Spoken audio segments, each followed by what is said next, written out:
Hello, fourth grade readers. I am Mrs. Lamando, back to bring you our Fontes and Pinnell mini lesson of the day. So let's get started. Today we are going to look at how sometimes authors can insert their own opinions into nonfiction books. Let's get started. Today we are on LA U17 Lesson 1. So today we're going to listen to the book, A Little Book of Sloths.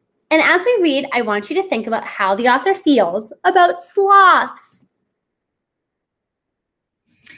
This is A Little Book of Sloth by Lucy Cook from Miss Lily's desktop. A Little Book of Sloth.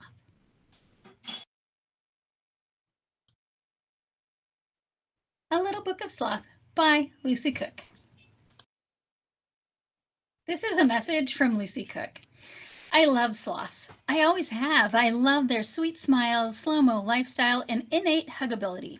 I believe that being fast is overrated and that the sloth is the true king of the jungle, but he's rarely seen as such. So I founded the Sloth Appreciation Society, of which you're now a member.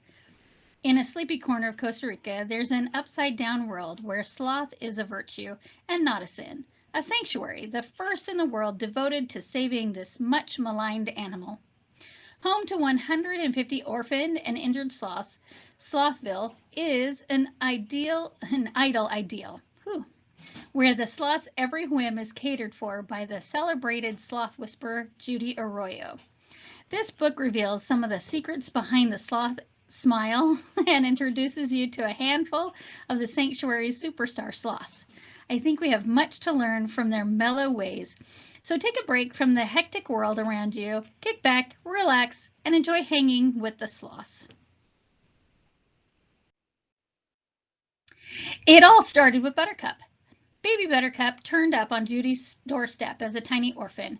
She was a few weeks old and desperately needed a new mom. Buttercup's new home offered more slouching opportunities than your average tree branch, so she chose the best seat in the house and decided to stay.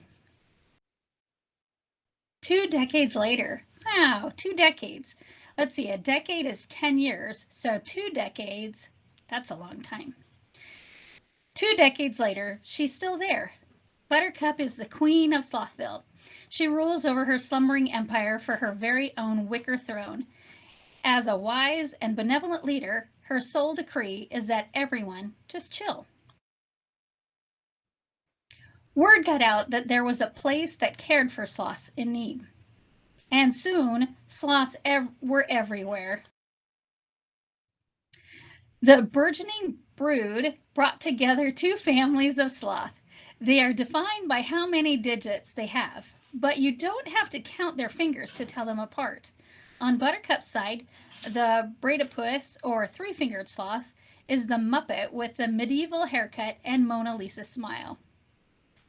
The Calipus are cousins of the Bradipus and have just 2 fingers. They look more like a cross between a Wookiee and a pig. All sloths, like little baby Velcro, love to hang out. Now, sloths' natural home is the jungles of South and Central America, where they spend their whole lives hanging about in their trees. Literally, their long arms and curved claws help them hook on and hang around without spending much energy, allowing for optimum laziness. 60 million years of evolution have made sloths the absolute masters of mellow.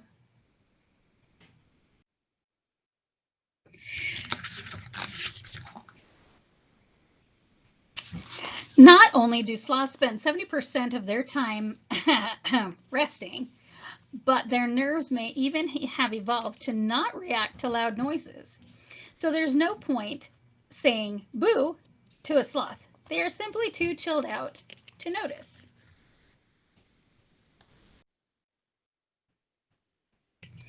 Sloths aren't monkeys or bears, but xenarthrans, which makes them sound like they are from outer space.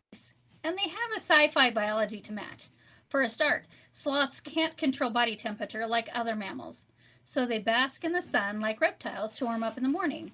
The nights can be a trifle chilly for a baby sloth who no longer has his mom to cling to. So Judy invented specialized sloth onesies for those in extreme need. A sloth can't pop down to the shops and buy these. They are handcrafted from old sports socks. Here's hoping they remember to wash them first. Baby sloths are Jedi masters of the hug. Their innate huggability helps them cling to their moms for the first year of their lives. They love to hug so much collectively, they form a cuddle puddle.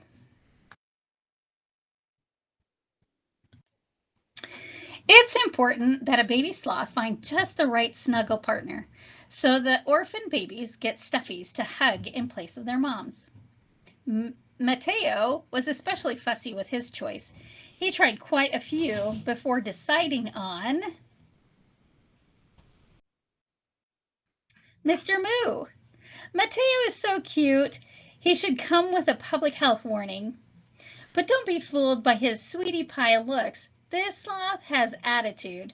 Mateo is a streetwise sloth who was found abandoned near the capital city.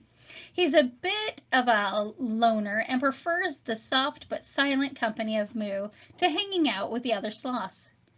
If any of the other baby sloths tries to sneak a Moo hug, a fight breaks out, a very, very slow fight, in which the winner is the last sloth to stay awake. Wild sloths are solitary animals, but the sanctuary sloths make friends for life. Sunshine and Sammy were rescued from poachers who wanted to sell them as pets. They arrived within days of each other and have been a hugging marathon ever since. Their party trick is this impersonation of a freaky double-headed sloth monster. It makes people squeal, but from cute overload, not fear. Just don't tell Sunshine and Sammy that.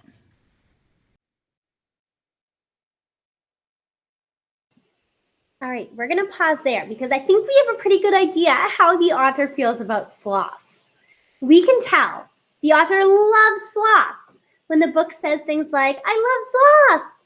I love their sweet smiles, slow-mo lifestyle, and innate huggability.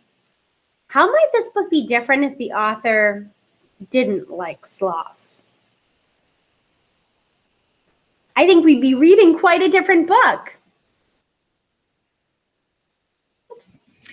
This is a little book of... Sorry about that. So today we discussed how the author's attitude or point of view toward the topic in nonfiction books. Why might it be important to think about how the author feels about a topic? If you read a nonfiction book today, think about the author's point of view or how the author feels about the topic. If we had read a book written by an author who hated sloths, maybe the author would have pointed out things like they're lazy, they sleep all the time. But the author loves sloths, so that was not her point of view. It's important to remember when reading nonfiction books, the point of view of the author who is writing it. How do they feel about the topic? Are they fond of it? Do they dislike it? Are they indifferent? These are things to consider as you're reading your nonfiction book. All right, fourth grade readers, that's all for today. As always, if you have any questions, please feel free to check in with your teacher. Until next time, I'll see you then. Bye.